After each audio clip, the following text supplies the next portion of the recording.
Olá, bem-vindos ao Claramente. Hoje é dia de responder as perguntas de vocês. Se a sua não foi respondida ainda, espere e ela poderá estar no próximo episódio aqui do Claramente. Mas dá uma olhadinha na nossa página na internet para ver se já não está respondida, talvez com o nome de outra pessoa ou anônimo, mas o assunto pode ser o mesmo que você enviou. Então acesse o nosso site youtube.com/vida e saúde NT, Novo Tempo, né? Onde estão os Claramente anteriores. Envie sua pergunta pelo nosso WhatsApp, que é o DDD 12 982660004 com hashtag Claramente. Josilda mandou a seguinte pergunta: como faço para diminuir a sensação de ansiedade, medo e angústia que sinto? Josilda, a ansiedade que perturba a pessoa pode ser fruto de conflitos do passado ou do presente que ainda não foram resolvidos ou a pessoa os deixou de lado sem pensar neles para tentar obter alguma solução. Por isso, é importante pensar em coisas como, por exemplo, que problemas ocorreram na minha vida desde a infância ou na adolescência e na vida adulta que me machucaram e ainda doem. Será que preciso perdoar alguém? Será que eu preciso perdoar a mim mesma por erros cometidos? Será que eu estou me tratando mal, me depreciando, me desvalorizando? Estou esperando demais das outras pessoas?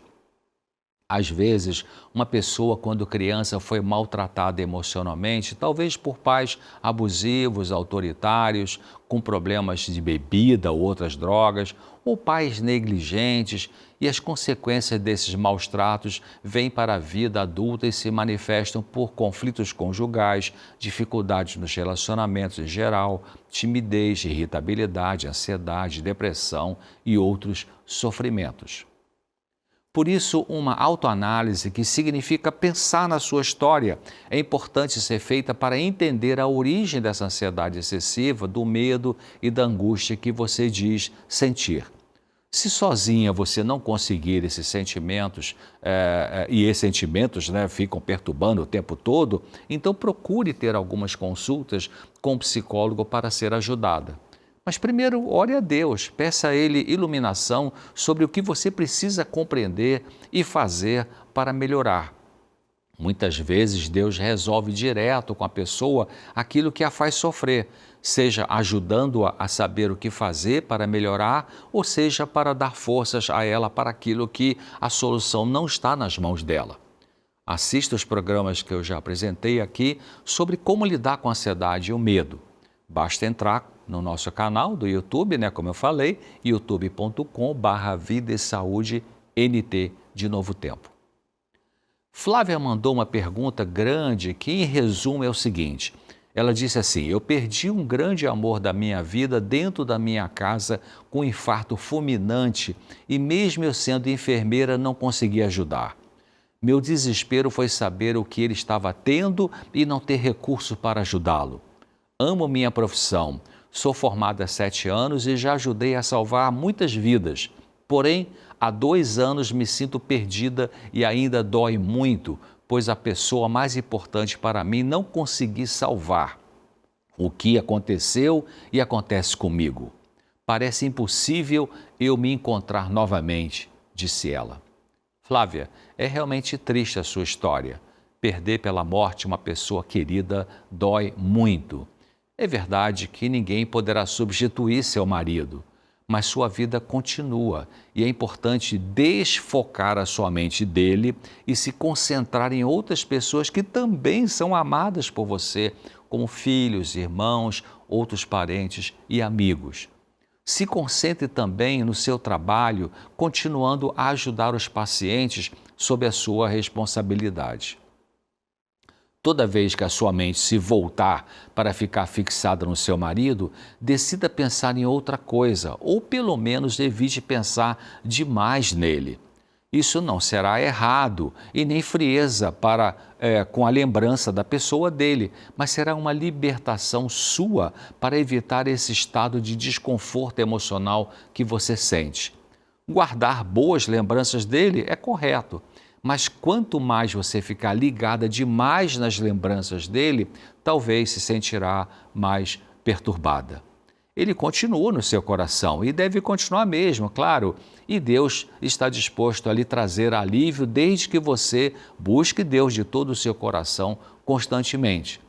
Eu gosto de um versículo da Bíblia que diz assim: o que me consola em minha angústia é que a tua palavra me vivifica. Isso está em Salmo 119, versículo 50. Então siga a sua vida na força de Deus. Ajudar outras pessoas que sofrem alivia o seu próprio sofrimento. E quem sabe Deus tem uma pessoa para a sua vida, né? Isa perguntou assim: como ter um esposo mais participativo no lar, que faça os seus deveres e ajude nos serviços? Obrigado, Isa, por sua pergunta. Uma dica é pedir a ele que faça algo, mesmo se sentindo frustrada por ele não ter iniciativa, admitindo que as pessoas são diferentes e uma pode ser proativa nessa questão e outra não. É melhor pedir e ser ajudada do que não pedir e ficar esperando a iniciativa dele e ele ficar desligado do que seria bom te ajudar. Cuidado com pensamentos tipo: se ele me amasse, então faria o que eu preciso. Você não disse que pensa assim, é verdade, mas é comum esposas raciocinarem desse jeito, vinculando o desejo de ser amada com a atitude do marido, que pode não existir conforme a esposa deseja, o que não significa que ela não é amada por ele. Outra dica é observar para ver se você não acaba assumindo tudo em casa sem pedir ajuda e ele fica na zona de conforto, deixando tudo nas suas costas. Deixe algumas coisas não feitas, especialmente as que interessam a ele, e permita que ele tome a iniciativa de fazer. Se ele não fizer e se não é algo que lhe incomoda, deixe de lado. Quando ele perceber que você não mais faz tudo o que é do desejo dele, sem você ficar nervosa por ele não fazer, é provável que ele mude. Tem uma lei em psicologia que diz que não podemos mudar uma outra pessoa agindo diretamente sobre ela. Ninguém muda ninguém. Mas quando mudamos a nós mesmos, é possível que a outra pessoa irá mudar por uma reação à nossa mudança. Pensa nisso. Uma pessoa que preferiu não se identificar disse assim: eu sou casada há 20 anos, mas há 18 vivemos como irmãos. Eu sinto necessidade sexual, mas não consigo trair nem me separar. Estou me segurando nessa relação por pena dele, por ele não ter ninguém. Mas em contrapartida, eu sinto que estou perdendo muito tempo da minha vida. Como resolver isso? Olha, você tem que ser sincera e dizer do que sente falta. Será que você faz isso ou não faz por pena ou por medo dele continuar na mesma? Geralmente, nos casamentos, o marido e a esposa assumem um tipo de papel ou script inconscientemente. Em alguns casamentos, o marido assume o papel de pai e a esposa de filha. Em outros, a esposa assume o papel de mãe mandona e o marido faz o script, o papel de menino a ser cuidado. E em outros formatos conjugais, cada um vive o papel de irmão, que é o que você disse que acontece no seu casamento. Se você mantiver pena dele, é provável que manterá o papel de irmã ou de mãe e, neste caso, não terá sexo, porque não se faz sexo com uma irmã ou com a mãe, não é mesmo? Não ter pena dele não é tratá-lo mal. É deixar de cuidar de forma superprotetora e passar a cuidar de modo normal, deixando que ele assuma o que é para ele assumir em várias coisas na vida. Pense bem e analise para ver se o que você faz com ele transmite a ideia de ser mãe dele e corte isso do seu comportamento. Em vez de seguir nesse relacionamento assumindo responsabilidade por ele, continue tratando bem a ele, claro, mas deixando com ele o que é para ele ser e fazer. Solte-se sexualmente com ele, fale de seus desejos com ele. Se fazendo tudo isso ele se mantiver sem desejo sexual para com você, então procure ter uma consulta com um psicólogo cristão que poderá atender o casal. Outra pessoa que também não se identificou escreveu dizendo assim: meu esposo bebe todos os dias. Ele trabalha até 1h30 da tarde e bebe a tarde toda, inclusive nos fins de semana. Já fiz de tudo para ele procurar ajuda, mas ele se recusa. Temos uma filha de 7 anos e minha maior dor é ela conviver com essa doença do pai todos os dias. Eu oro, faço jejum, mas eu sei que ele precisa fazer a parte dele. Olha, o alcoolismo é uma doença que precisa de tratamento. O problema é que os alcoólicos ou alcoólatras doentes do alcoolismo, eles negam ter problemas com bebidas alcoólicas. Sempre apresentam alguma desculpa para o beber em excesso. Ora dizem que bebem porque estão alegres, ou bebem porque estão tristes, bebem para comemorar isso ou aquilo, mas dificilmente admitem que bebem demais e que perderam o controle sobre a ingestão de álcool. Por isso, o apelido do alcoolismo é a doença da negação. Quando o indivíduo finalmente admite que perdeu o controle sobre a bebida, ele deu o primeiro grande passo para buscar uma forma de recuperação. Mas você, como esposa, não tem poder de fazer com que ele admita isso. Pense que você não causou o alcoolismo dele, não pode controlar isso e não pode curar isso. Só ele pode decidir aceitar ajuda. Mas existe um grupo que ajuda as pessoas que convivem com o alcoolismo e ajuda essas pessoas a adquirirem serenidade e paz, mesmo se o familiar continuar na ativa quanto a beber. Esse grupo é o Al-Anon, que existe em várias cidades. As reuniões são bem organizadas, gratuitas, e eles têm uma literatura muito boa que ajuda muito a saber o que fazer. Veja nesse site onde tem um grupo perto da sua casa e também para ver a literatura deles que pode ser comprada pela internet, alanon.org.br, al-anon.org.br. Um dos livros muito bons dele que eu já li é o chamado Como o Al-Anon Funciona para Familiares e Amigos de Alcoólicos.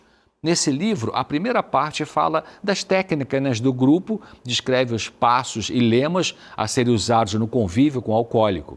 E na segunda parte tem depoimentos de pessoas que conviveram com o alcoolismo e mostra o que as ajudaram a lidar com esse sofrimento de uma forma construtiva para essas pessoas. A sua vida pode melhorar muito com esse tipo de ajuda, mesmo que ele decida continuar com a bebida. Cuide da sua saúde, porque o convívio com o alcoolismo adoece também os familiares do alcoólico. Edna mandou a seguinte mensagem: sou casada há 29 anos e meu marido só me coloca para baixo. Estamos quase chegando em uma separação e não sei como lidar com tudo isso. Minha autoestima está muito baixa. Obrigado, Edna, por sua participação. É normal esperar de nosso cônjuge palavras e atitudes de apreciação, de valorização e elogios sinceros. E é ruim quando o marido ou a esposa tem um comportamento depreciativo para com seu companheiro ou companheira.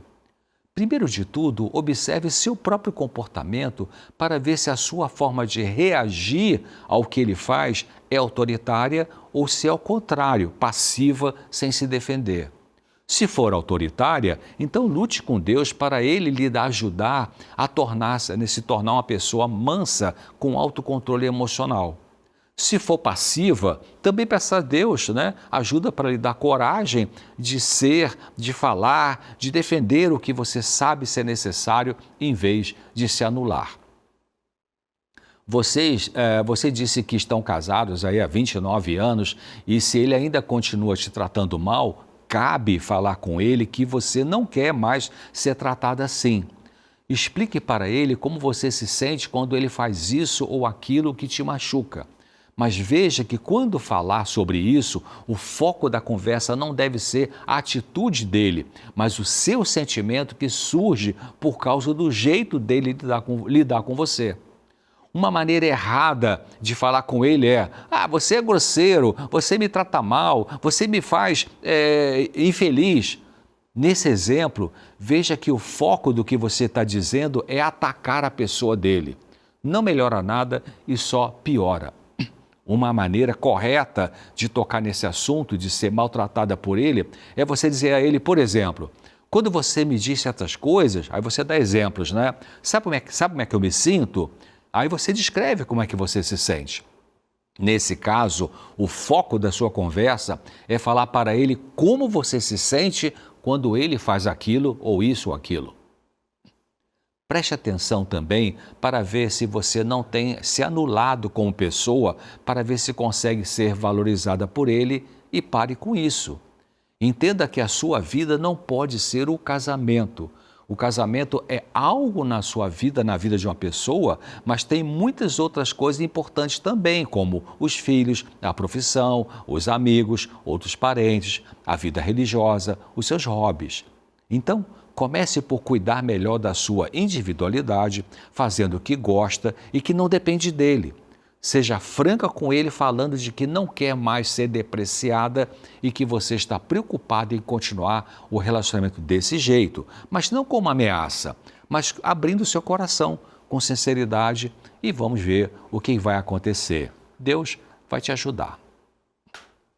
Bem, por hoje é isso. Se você ainda não enviou seu comentário ou pergunta, faça isso usando o nosso WhatsApp com o número 12 98266 0004 com hashtag Claramente.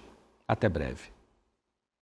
Muito obrigada, Dr. César, por essas respostas, ajudando aí nosso público. Se você quiser rever esses episódios do Claramente, é só acessar o nosso canal do YouTube e procurar lá a playlist do Claramente. Vamos para o Boletim de Saúde, ver o que foi notícia essa semana.